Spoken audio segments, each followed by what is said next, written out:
நாயை வளர்க்கணும்னா நீங்க உங்க பாடு வீடை கட்டுங்க, வீடை கட்டி நல்ல நல்ல சூப்பரா காம்பவுண்ட் சோறு போட்டு உள்ள அப்படி தெரு நாய் எல்லாத்தையும் போட்டு உள்ள வளைங்க சோற போடுங்க. நீங்க தெருநாயை வளர்க்கணும்னா நீங்க ஒரு வீடை கட்டி அந்த வீட்டுக்குள்ள தெருநாயை வளர்த்துக்கங்க. அந்த தெருநாயினால என் குழந்தை எவ்வளவு கஷ்டப்பட்டு இருக்கு தெரியுமான்னு ரொம்ப வேதனையோட இன்ஸ்டாகிராம் பிரபலமான ஜிபி முத்து அவர்கள் இணையத்துல ஒரு வீடியோ பதிவிட்டு இருக்காரு. என் பையனை பாருங்க, இந்த பாருங்க, என் பையனை நாய் கடிச்சு இந்த கணக்கு தோண்டிட்டு இருக்கு பாருங்க, இந்த பாருங்க. அப்ப பிள்ளைகளுக்கு நாளைக்கு ஒண்ணாச்சுன்னா யாரு பாப்பா? பெத்தவனுக்கு தான் தெரியும். கடந்த சில நாட்களுக்கு முன்னாடி டெல்லி சுப்ரீம் கோர்ட் தெருநாய்கள்னால நிறைய பிரச்சனைகள் வருது, ராபிஸ் பரவுது, மேலும் குழந்தைகளை நாய்கள் அச்சுறுத்தலா இருக்குன்னு சொல்லி 8 வாரத்துக்குள்ள நாய்களை அகற்றணும்னு உத்தரவிட்டிருக்காங்க.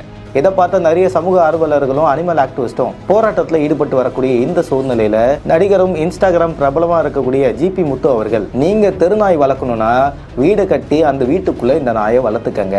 அந்த நாயினால எவ்வளவு பிரச்சனைகள் இருக்கு தெரியுமா? தெருநாய்கள்னால ராபிஸ் உருவாகுது.